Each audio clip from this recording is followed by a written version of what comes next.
All right, everyone, we are now ready for our first talk of the day here in the AWS Dev Theater. I'm super happy to announce we have Alex Castleboni here teaching you on an introduction to AWS for developers. So give Alex a round of applause, and Alex, whenever you're ready, take it away. Thank you, Nick. Good morning, Toronto. Thank you for coming, and also good morning to all of you watching us live on Twitch. So again, welcome to the AWS Workshop Theater, which is kind of a conference within a conference, if you didn't notice. So what is going to happen is that we have content, live technical content every day this week from 10 a.m. to 5 p.m. So we're going to cover all sort of topics ranging from web development to machine learning, DevOps, IoT, really all sort of topics, and the agenda is on those big screens out there. So this first session is what we do every morning to get started as a developer on AWS. So thank you for coming. I'm going to do roughly 45 minutes of introduction for you about the platform itself, about what you can do. We'll have a live demo, so thank you again for coming. Who am I? I'm a technical evangelist at Amazon Web Services, which just means I'm a developer. Okay, I'm a software engineer like I think many of you.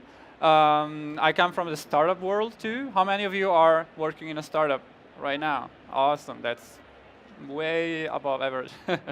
Cool. So I'm really active in the serverless ecosystem. I'm really happy to tell you that I was a customer for more than 5 years, an AWS customer for more than 5 years. So I know what it feels to be on the other side. Just feel free to ask me anything at the end of the presentation, and I'm around every day until Friday.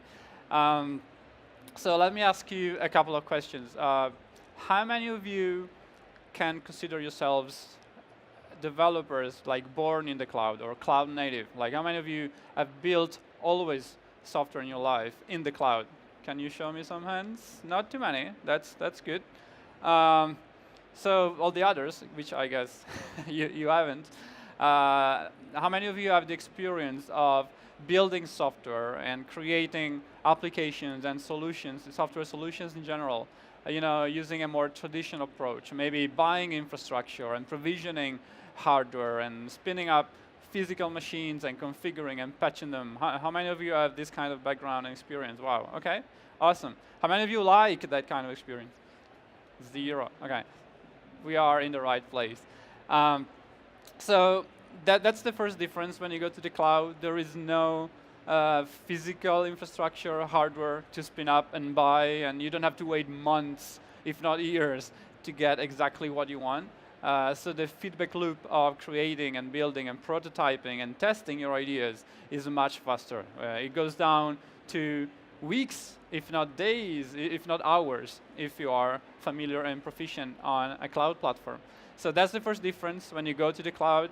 The idea that you can quickly provision all the resources that you need in minutes and pay for it by the second or by the hour, depending on what compute platform you're using. That's a big change because your ability to go fast, to prototype, and to move really changes.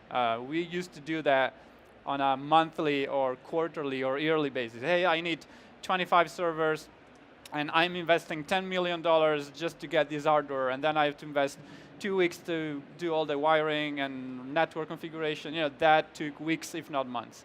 So that's the first big difference. And then it's not just provisioning physical hardware. It's also about the features and the functionalities and the cloud integrations that you have within these services.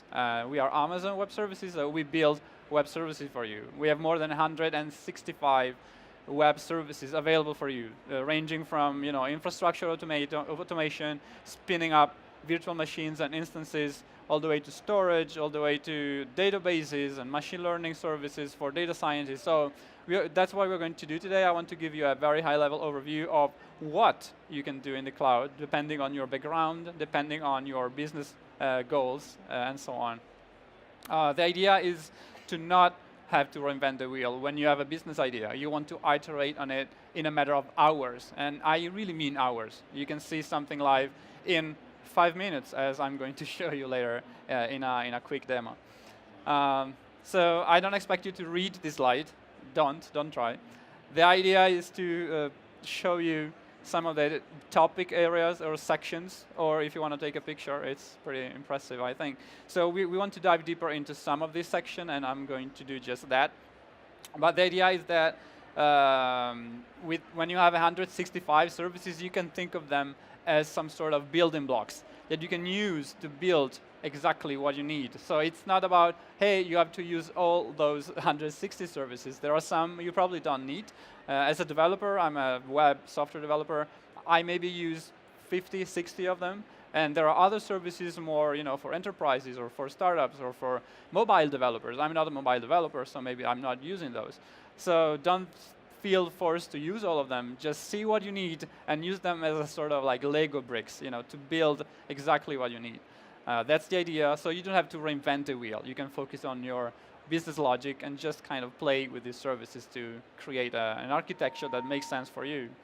So let's dive a bit deeper into some of these areas. Let's start with what we call infrastructure and some of the core services. How many of you know what is an AWS region? How many of you have heard of it, at least? Cool. So today there are 21 AWS regions around the world. There is even one in Canada, here in Canada. So I'm from Italy. There is one coming to Italy in the next 6 months. And we keep adding more regions around the world because our customers ask us, hey, I need low latency. I want to have data in country for data regulations. That's pretty much what's happening in Europe. So having more regions gives you more flexibility on where your data is, where your servers and your resources are being created. And you are in full control of that. You select a region, and every region have all the services that you need, and you just create your application there. And there are all sort of tools to deploy and create your resources in many different regions. Maybe you want to have a multi-region disaster recovery strategy, so you have higher availability and those sort of things. But again, a region is not a single data center. When we talk about a region, it's actually a logical entity, and inside that we have these things called availability zones, or AZs. Okay, these AZs are also logical entities. They are not physical data centers. A single AZ can be composed of multiple data centers itself. So in some of the big regions, we have up to 5, 6, 7, even up to 10 data centers composing a region. And that makes sense because you want to distribute the risk and make sure these availability zones are in geographically risk independent regions, geographical regions. So when we think about a region, we actually mean many data centers. And again, you're free to deploy your resources in specific regions, sometimes depending on the service and the features, even to specific availability zones. So you're free to design and develop your architectures to use multiple data centers for high availability and resiliency and so on. That's about the infrastructure, but it's not just regions and AZs. We also have more than 140 POPs, or point of presence, or edge locations, if you want. How many of you are familiar with the concept of CDN, or Content Delivery Network? Many of you, great. So the idea is that when you want to deliver content to your global users everywhere on the world, imagine you have customers or clients or users in Australia, but your servers, your machines, your resources are in Dublin or in Canada or in Oregon. Well, you don't want these customers to go all the way through the internet to your resources on the other part of the world. So the idea of a CDN is to distribute your content. Often it's static content, maybe images, maybe static websites, all sort of assets that you can cache easily into these 140 plus edge locations, and we do that for you. Okay, so we can optimize the latency for your users without you even thinking about all these hundreds of edge locations. So that's about the infrastructure. When we talk about core services, or I call them the grandfathers of all the other services, because many of our services are built on top of these. The compute core services, the storage, networking, databases core services. Let's talk about them really briefly. So when you talk about computing, there are a lot of options. Okay, you can go all the way from virtual machines or instances that you can spin up in a few seconds or minutes, depending on what you are spinning up. And there are more than 50 or 60 different instance types, depending on your workload. If you need, I don't know, terabytes of RAM, you can do that. If you need GPUs, you have an instance type with GPUs. So depending on the workload, you can find the right instance type for you. But then you can also have containers. If you're using Docker, if you want to have a Kubernetes cluster, there are other options for managing containers.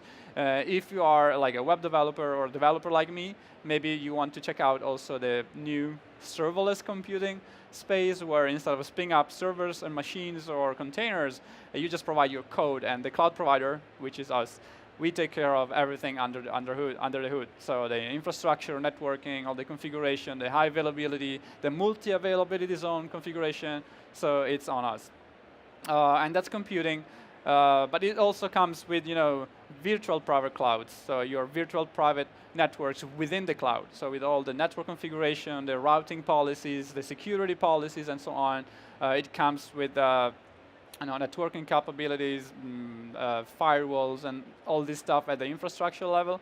But then we go all the way to the storage. If you have object storage, block storage, file storage, maybe you have specific formats or specific bandwidth needs for your applications. Maybe you have petabytes or exabytes of data that you need to bring into the cloud to analyze it faster. And we even have services that we ship a truck to you just to get all the data in quickly, and then it's faster to ship data with a truck if it's petabyte or exabyte scale. So we have all these different ways to help you bring your data and your applications to the cloud as far as storage.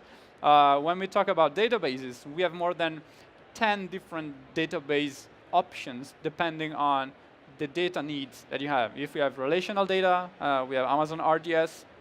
That is a managed service to manage your like SQL Server, Oracle, MySQL, PostgreSQL, all these different flavors of relational databases. If you're using NoSQL, there are other options like Amazon DynamoDB, or there is even DocumentDB, which is a MongoDB compatible interface. If you're doing key value kind of queries, if you're doing in-memory data because you need millisecond, like I'm talking microsecond response times for your super fast kind of use cases, there are services that help you with that. If you have graph databases, maybe you are building a knowledge graph and you want to handle that with a graph database, or if you have, I don't know, if you need an immutable ledger for your centralized transaction management, we have announced just that a few months ago. It's coming to general availability in a few weeks or months. So more than 10 different options. And the idea is not that you have to choose one. We have this idea of database freedom so that you can choose the database that best suits your needs. And even this one single application might have different data needs and different access patterns. So you can use a NoSQL database for a given part of the system, and maybe a graph database or like an Elasticsearch cluster if you need full text search. So use the right database for the right job. That's the idea. And I already talked about the CDN and all the networking components. So these are the core services. And then, of course, you can build on top of them, or you can use some of the higher level managed services that take care of a lot of details for you. So let's move into the security. Okay, security is our top priority. There are two main ideas. The first one is we want to provide you security by default, so that when you create a new application, you already have all the needed required integrations for you about data encryption at rest, in transit, or if you want to bring your own encryption keys. We don't have to manage them for you. We can, but if you want to bring your own, you can even bring your own. So if you're concerned about data security or data protection, if you take the key that you created, you throw it away, great. The data is lost forever, and you can kind of completely control the data. We can't read it. If someone steals a hardware device, they can't read it. So you're in full control of the data as well, and the security and data protection as well. But it's not just securing of the data. It's about managing identities. How many of you as developers have implemented user management in your applications at least once in your life? User management like login, sign up, sign out, password forgotten emails and all. Okay, who did it at least twice? 5 times, 10 times. I look at you. I did probably 12 times in my life. I don't want to do it anymore, honestly. The idea is you can use, for example, a service called Amazon Cognito User Pools. Okay, that service will do user management for you. I will do multi-factor authentication, email automation when a new user signs up, or there is a forgotten password issue. Okay, just send an email. All this stuff managed for you, and you don't see there is no cluster. There's no EC2 machine to maintain. We can call it a serverless kind of service because there is no actual infrastructure that you can see or access to. It's a managed, very high-level service. Or if you talk about access control, everything in AWS, if you want service X to do something on service Y, you need to provide a permission to do so. Okay, if you want an instance or a Lambda function or something to access a database, by default, it can't. Okay, this is security by default. It's also worth remembering that we use a shared responsibility model kind of approach. Okay, so we like to say that we take care of the security of the cloud, so all the network, all the physical data centers, and depending on which services, you might have more, depending on the abstraction layer. While on the other hand, you as a developer, or we as developers, we take care of the security in the cloud. So if you are building business logics, applications, your code, your dependencies, that's responsibility of you. We are not going and checking and fixing your code, of course. You don't want us to do so, right? So that's your responsibility. And it's a shared responsibility model. Depending on which platform, computing platform, or service you're using, there might be more or less things to care about. So when you think about cost estimation or the maintenance cost of a project, also try to think of how many things is my cloud provider managing for me. If you always work at the instance EC2 level, EC2 is our instances service, well, you have to take care of everything from the operating system up to the application layer. If you're using another platform like AWS Lambda, which is our function as a service offering, well, everything you need to provide is code, and then we take care of everything under the hood. So think about that as well. And security, of course, it holds the same. It's not just about managing and not having to think about some resources or some instances. It's really about also, you don't have to patch those instances or patch the operating system or do all those sort of maintenance. There are many companies that, for regulation, for example, they need to spin down and up their machines every 1 or 2 months. Okay, there are people that just do that 24/7, just because they have huge clusters of thousands and thousands of machines. So if you can offload that, we call that heavy lifting to a cloud provider. That's a lot less work you need to take care of as far as security. So let's move up the stack a little bit and talk about some of the managed services. We see a lot happening in the IoT space. How many of you are doing IoT for work as a developer? Okay, actually IoT, we have a service called AWS IoT. And we can actually use that service for IoT applications, but even for web applications, because it supports WebSockets. So if you have a bidirectional communication protocol like MQTT, you can wrap that into your WebSocket. So if you have web applications that need WebSocket, but you don't want to handle a fleet of servers to handle the connections, you can also use AWS IoT, for example. And when we talk about machine learning, how many of you are doing machine learning? I'm curious. Okay, a few. So all the others, you should start today. Okay, it's a good time of the year to get started with machine learning. I'm not saying you should start building machine learning from a data science point of view. If you don't have a math or an engineering degree, maybe that's not your passion or your main focus. But you can get started building smart applications using machine learning services. There are many services that are just behind an API call for you. As a developer, you don't need to learn math and data science and TensorFlow and all these hardcore machine learning frameworks. You can just call an API and find a face in an image or a text, like do optical character recognition from an image to extract textual content. Or maybe you want to classify something like true, false, or maybe you want to do part of speech analysis in a textual content to extract high-level language information. So all these functionalities are part of a suite of services that I call them AI services, artificial intelligence services, and they literally require zero configuration, and zero machine learning experience. So you need to find objects in an image, you upload an image, you ask the service, hey, here is an image, find the objects in there, and you get a JSON response. No machine learning experience required. So when I say it's a good time of the year to start using machine learning, I mean you can make your application smarter, or you can, instead of reinventing the wheel and building a new machine learning model to do something that we already solved, you can just use it and pay it as you go. I haven't mentioned yet two important things. First, 99.9% of the services I'm talking about have a pay-as-you-go approach as far as billing model. So the idea is that if you don't use them, you pay zero. Okay? If you spin up something like an EC2 instance, you pay it by the second. Okay? So if in 2 hours you decide you don't need it anymore, you tear it down and you pay zero from that moment on. So the idea to be elastic and super flexible instead of paying millions of infrastructure, that's a big difference. But also, for example, these AI services, they also have a pay-as-you-go model. So, for example, there is a service called Amazon Polly, and Polly does text-to-speech transformation. So you provide some textual content, and it comes back with an audio file or an audio stream.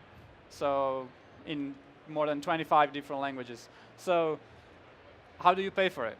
Anybody has a guess? Will you want to take your chances? How do you want to pay for it?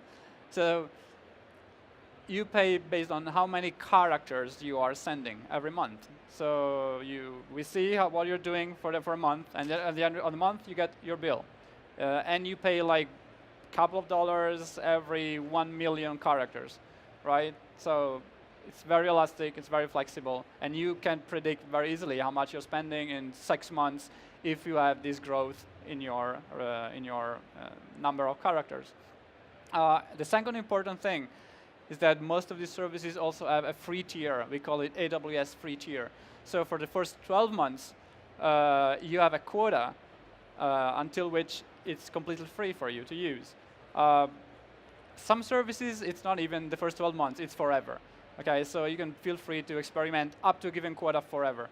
For Amazon Polly, this text-to-speech, I think the quota is 1 or 2 million characters per month completely for free for the first 12 months. So it's a pretty good way to experiment, maybe to build a new feature or a proof of concept, or even just to integrate your own weekend project that needs to have a voice, and you can just automate that with Polly.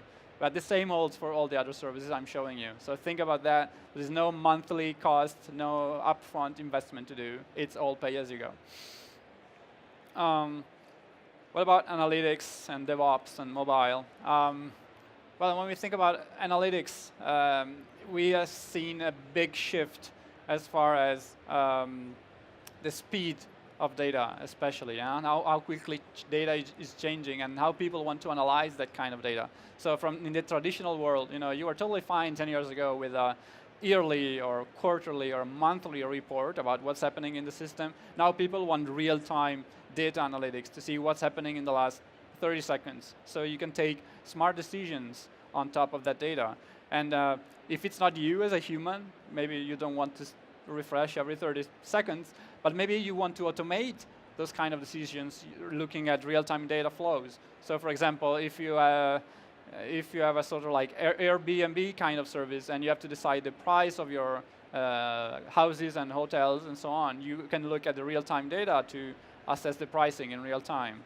That's an option. Or just to see how many clicks or how many bookings you had in the last 5 minutes. Is that easy? It should. And you can do that using some of the services that we are talking about today, tomorrow, and on Thursday.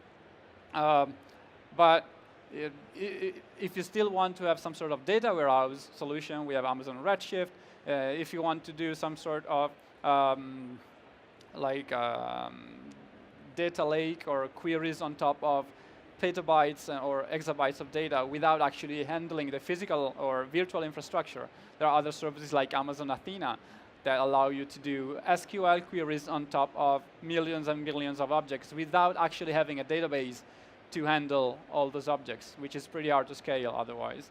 Or if you're doing MapReduce with Hadoop and the Apache Hadoop suite, Well, there is Amazon EMR, Elastic MapReduce. You can just spin up your cluster in whatever region you want, in whatever availability zone you want, and then you access it and you do the analytics and so on. When we look at DevOps, how many of you have a DevOps or operations kind of background? A few? So there are a lot of services and features and tools, let's call them building blocks, that allow you to do infrastructure automation or continuous delivery pipelines. So what's the idea? If you want to, so there are customers and companies that do hundreds, if not thousands, of deployments every day, because they have different teams doing different applications and services, and they are able to automate the deployment process so that every team is independent. They can do, they can deploy to production their systems every time they have something new. And there are all tools to make sure this is done in a safe manner, as quickly as possible, still running your tests and still monitoring the metrics to make sure maybe, okay, there is an error, we want to roll back to the previous version of our application or our code. So there is a full suite of services like code build, code pipeline, code deploy that help you with deployment and automation of your application lifecycle.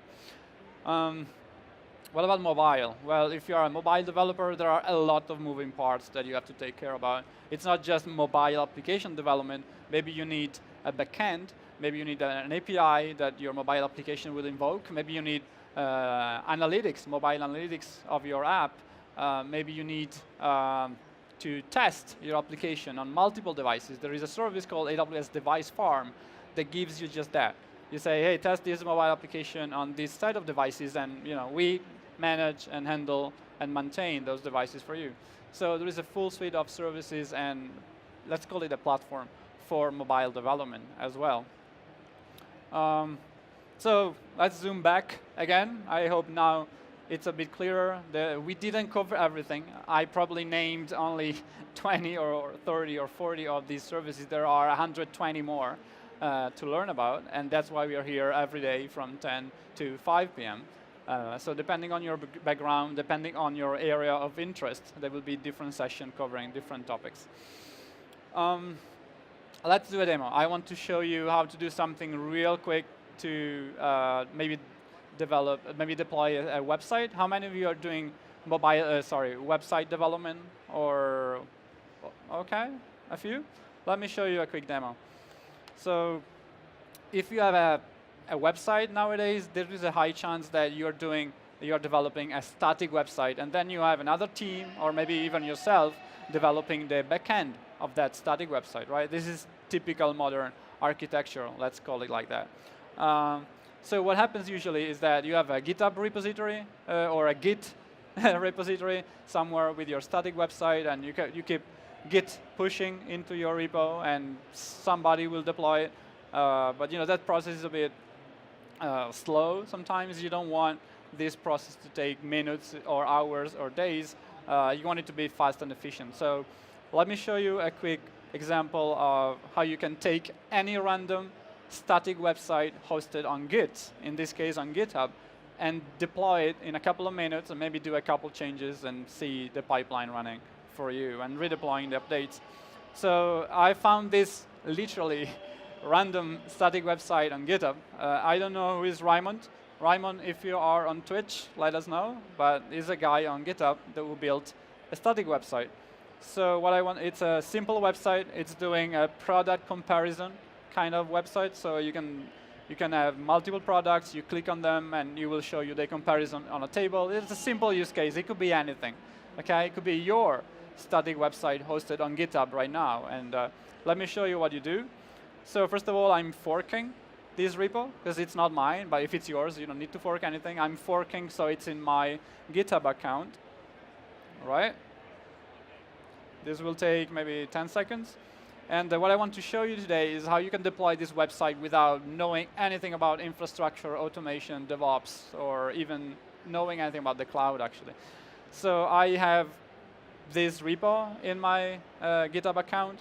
I'm going to use a service called AWS Amplify. Amplify allows you to develop mobile and web application. It's a framework. It's also a CLI tool to do local development and to deploy your applications to the cloud easily. But it's also, again, a deployment tool. We call it the AWS Amplify console. So let me show you what the console looks like. Basically, the workflow is like this. You connect to your repo. You configure a couple of build settings, which are actually automatically detected for you if you have no idea about buildings and dependency, NPM, and all that stuff. And then it deploys your application. Let me show you what it looks like. So let's get started. You can choose where your code is. Okay, it could be on GitHub, Bitbucket, GitLab, or code commit. Code commit is like our managed Git service. So it's very similar to GitHub, actually. But let's use GitHub for now.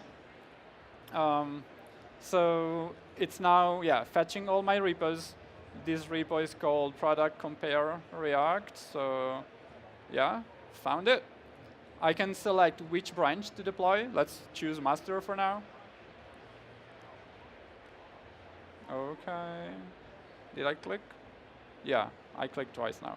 So the next step is the build. OK, please notice that Amplify already recognized that this repo is using React as a web framework. So it kind of recognized what we're doing.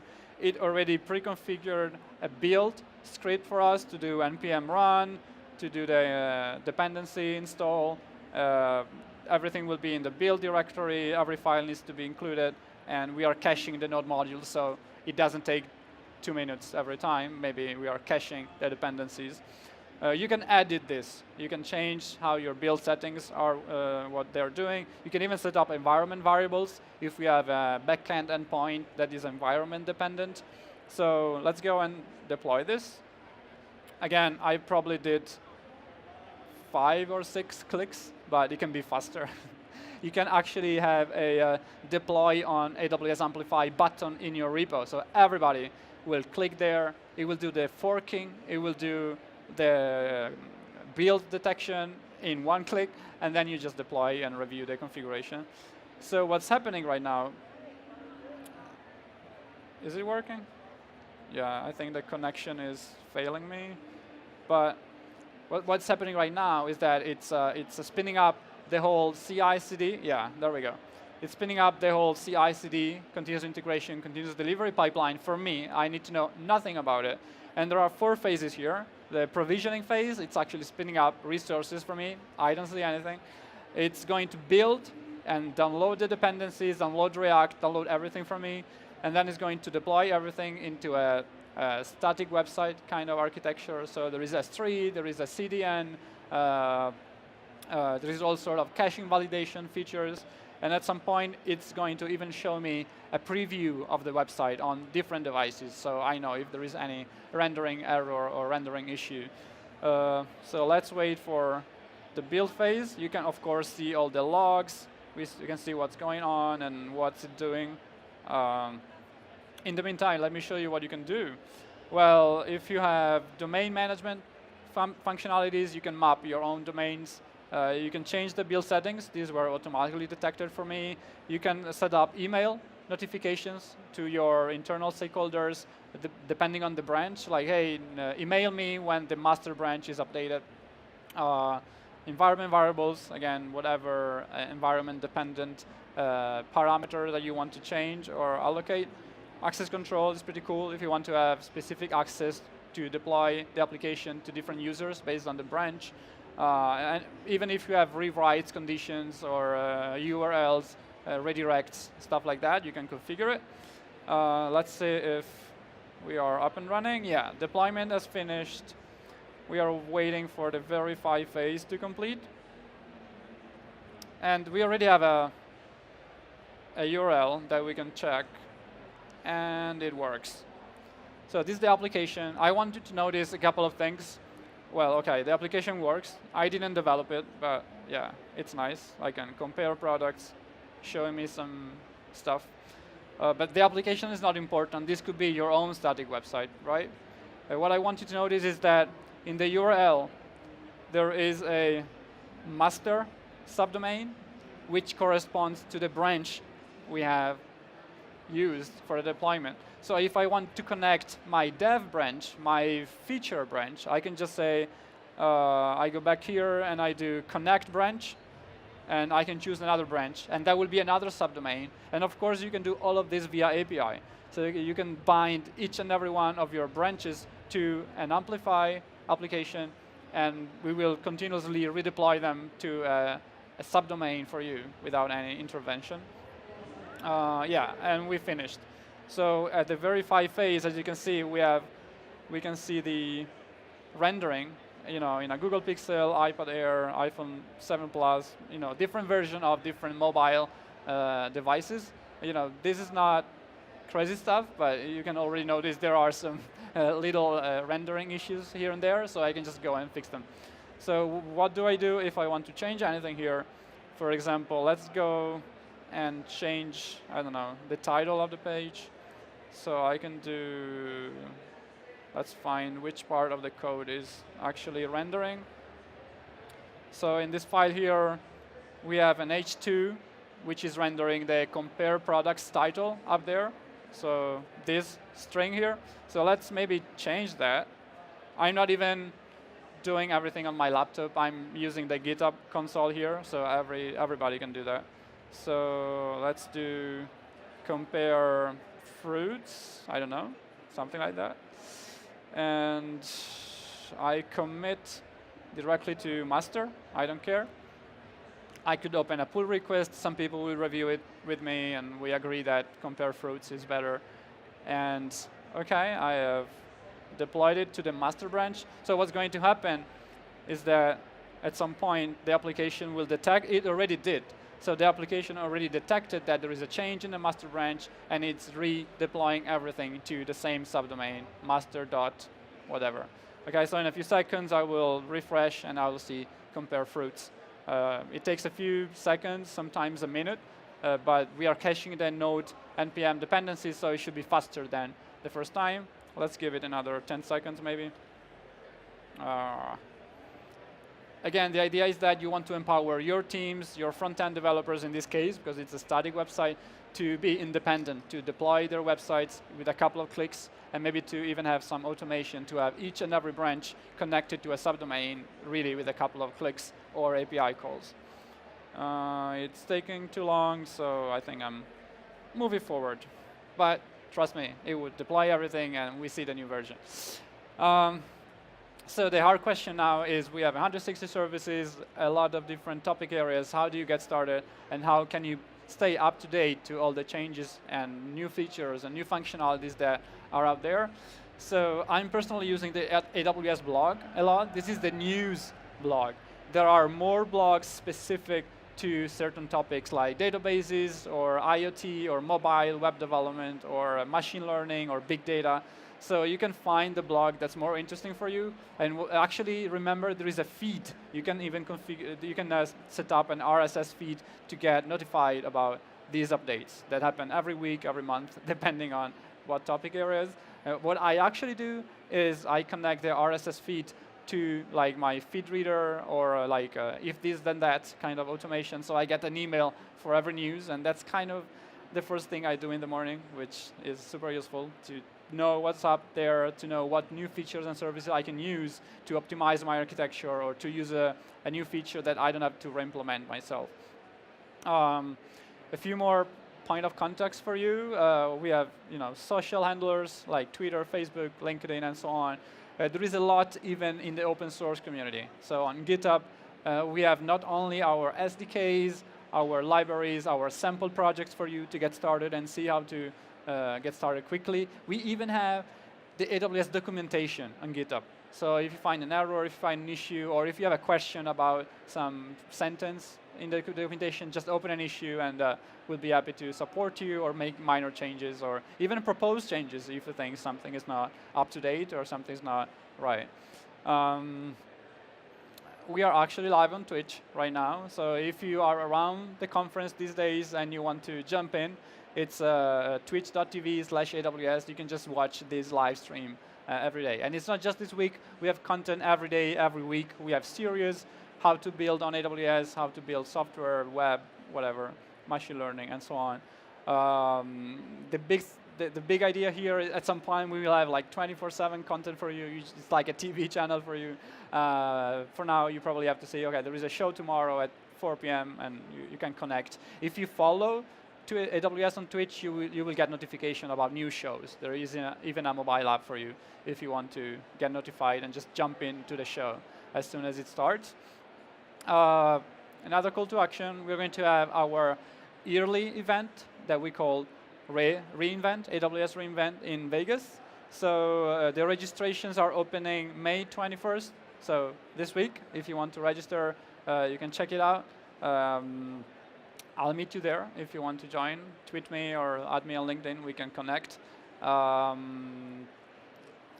to learn more? Where we have, I didn't update this slide. So we have a lot of content today. The next section after this one is about security. We'll have more about machine learning, web, deep learning, .NET, and Windows workloads, containers, all sort of content and topics. Tomorrow, very similar schedule, but different topics. So we have analytics and websites, again, machine learning, containers, databases. So depending on your background, depending on what you want to learn this week with us, feel free to attend the right session, and same on Thursday. I don't think we have an online schedule, but if you have any question or doubts or you can't make it, there is Twitch. These are actually recorded as well, so you can rewatch them on Twitch as well. So just let us know what you think, and thank you for coming today.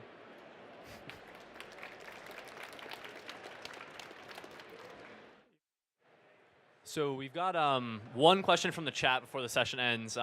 B West from the Twitch chat asks, which AWS service is Alex's favorite and why? That's a good one. So I have a few. I'm a web developer. So I like playing a lot with services like AWS Lambda and API Gateway to build my APIs and my backends. Could be for a web application or a mobile application. And that really allows me to not think about the infrastructure, the networking, all the instances, maintenance, and so on. So that might be my favorite. But I also love machine learning, AI services. I also love IoT and analytics. The second favorite might be Amazon Athena, which allows me to do queries on top of my S3 data lakes. So I could have millions and millions of objects. Athena will go and fetch the right object to give me the result of my SQL query. So that's like a database, but without a database. It's a bit strange architecture, but it's really powerful because you're not charged by the database by the hour, like typical database, but you're charged by how much data you're scanning with your queries. So it's a very different model. It's a very different way of thinking about analytics as far as agility, cost, and abstraction level layer for you as a developer. So maybe those two, but I like them all at the end of the day. Thank you, everybody. Awesome. Thank you, everyone, for coming out.